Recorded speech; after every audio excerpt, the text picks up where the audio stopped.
چوتھی حدیث حضرت آقا رسول خدا صلی اللہ علیہ وآلہ وسلم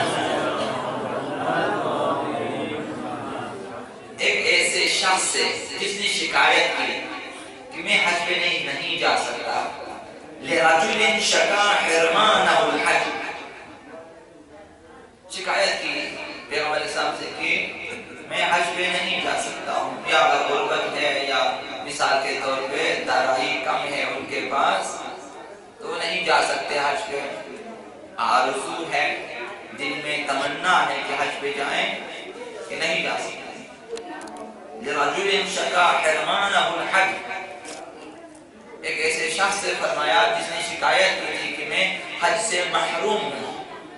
کیا فرمایا؟ علیک بالجمعہ، حج پہ نہیں جا سکتے ہو، نماز جمعہ پڑھنے جاؤ، نماز جمعہ علیک بالجمعہ،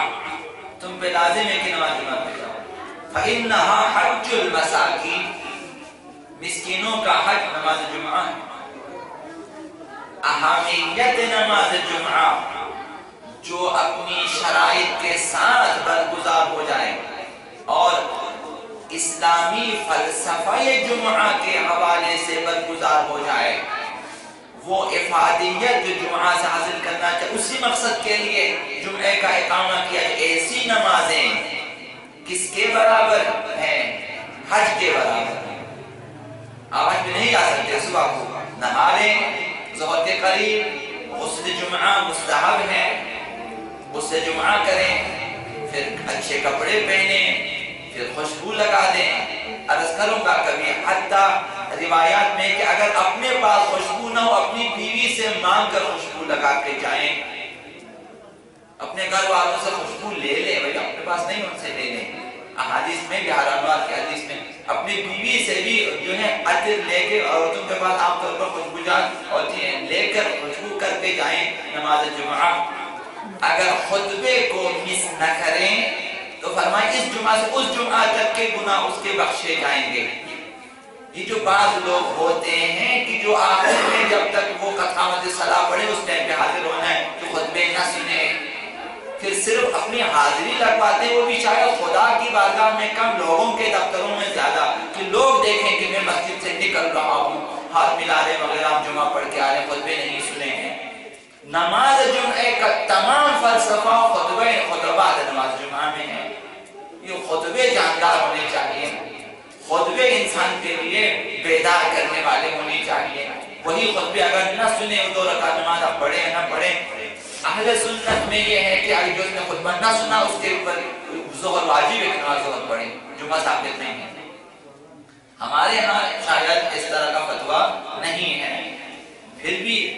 آپ کی نماز جمعہ برائے نام ہے۔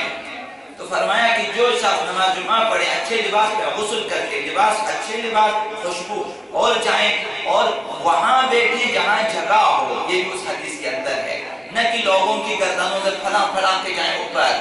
یہ حدیث میں کہ لوگوں کی گردنوں پہ قدم رکھ کے نہیں، لوگوں کو تکلیف دے کے آگے نہ جائیں، وہاں بیٹھے جہاں جگہ ہے بیٹھیں اور خطبے بھی مس نہ کریں۔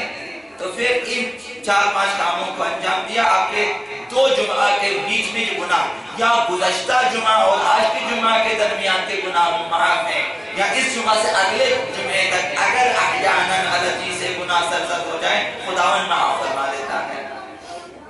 ہمارے ہاں اعمال صالحہ کی تأثیر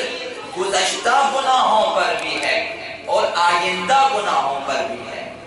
گزشتہ گناہ بھی بخشے جاتے ہیں، آئندہ بھی اگر اس انسان سے کوئی گناہ سرزد ہو جائے، خداوند فرماتا ہے کہ چونکہ نماز جمعہ اس نے ادا کی ہے، غسل جمعہ انجام دیا ہے، مثال اس نے خوشبو لگایا ہے، جمعے کا احترام کیا، اس گناہ کو بھی میں بخش دیتا ہوں، پھر پہلے اس نے نمازیں پڑھی ہیں۔ تو گزشتہ و آئندہ پہ مؤثر ہیں۔ روز جمعہ چوتھا کام یہ ہے کہ نماز جمعہ کا اہتمام کریں، وہ بھی جاندار نماز جمعہ ہو، لوگوں کو بیدار کرنے والی نماز ہو، لوگوں کو حالات حاضرہ سے آگاہ کرنے والی نماز ہو، لوگوں کو پورے ہفتے کے بارے میں عالم اسلام میں کیا ہوا، لوگوں کو جو ہے اس کے مطابق اپ ٹو ڈیٹ رکھنے والی نماز ہونی چاہیے کہ اس جمعے اب تک کیا ہوا ہے اور لائحہ عمل دینے والی نمازوں کی آئندہ ہمیں کیا کرنا ہے، عالم اسلام کے خلاف عالم کفر کیا کر رہا ہے وہ بتا دیں، عالم اسلام کو ان کے مقابلے میں کیا کرنا چاہیے، ایسی چیزیں نماز جمعہ میں ہونی چاہیے۔ جمعہ اسلامی سیاسی عبادت ہے، تو روز جمعہ کا ایک اہم ترین کام یہ ہے کہ ایسی نماز کا اہتمام کریں۔